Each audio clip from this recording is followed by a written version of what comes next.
கோப்பியம், உண்மையும் பின்னணியும். வேறு ஒருவருடன் திருமணமான அத்தை மகளை தன்னோடு வாழ வற்புறுத்தி அவர் மறுத்ததால் முகத்தில் பெப்பர் ஸ்ப்ரே அடித்து கொடூரமாக கத்தியால் குத்தி கொலை செய்யப்பட்ட அதிர வைக்கும் கொடூர சம்பவத்தை பற்றி இப்போது பார்க்கலாம்.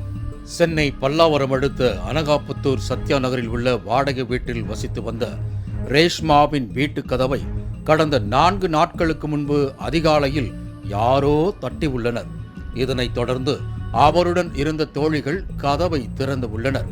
அப்போது திடீரென ஆவேசத்துடன் உள்ளே புகுந்த ஒரு நபர் தான் கொண்டு வந்திருந்த பெப்பர் ஸ்ப்ரேயை ரேஷ்மாவின் முகத்தின் மீது அடித்திருக்கிறார். அப்பொழுது தூக்க கலக்கத்தில் இருந்த ரேஷ்மா என்ன நடக்கிறது என்று சுதாரிப்பதற்குள் அந்த மர்ம நபர் தான் வைத்திருந்த கத்தியால் ரேஷ்மாவின் கழுத்தில் சராமாரியாக குத்தியிருக்கிறார். அதில் நிலை குலைந்து போன ரேஷ்மா அலறியபடியே இரத்த வெள்ளத்தில் சரிந்து உள்ளார்.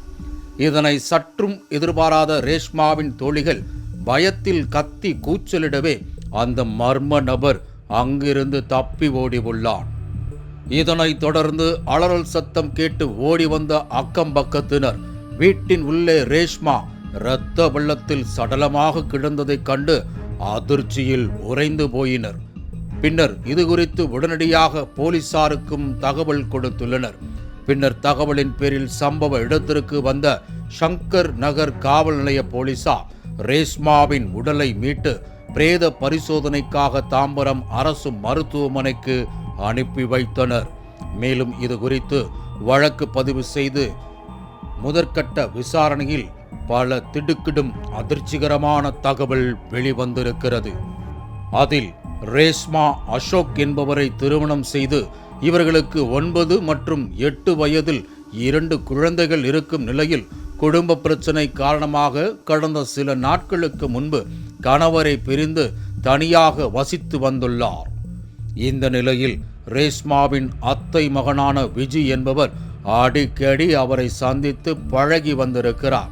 அப்போது இருவருக்கும் இடையே ஏற்பட்ட கருத்து வேறுபாடு காரணமாக அடிக்கடி தகராறு ஏற்பட்டிருக்கிறது.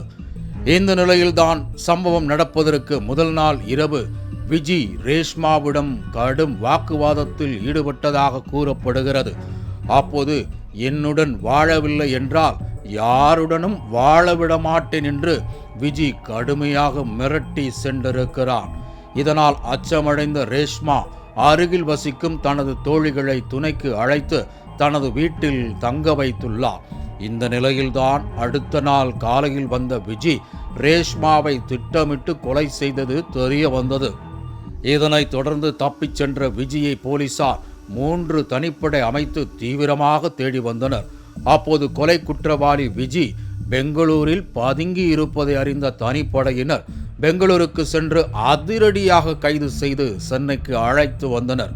பின்னர் நீதிமன்றத்தில் ஆஜர்படுத்தி சிறையில் அடைத்தனர்.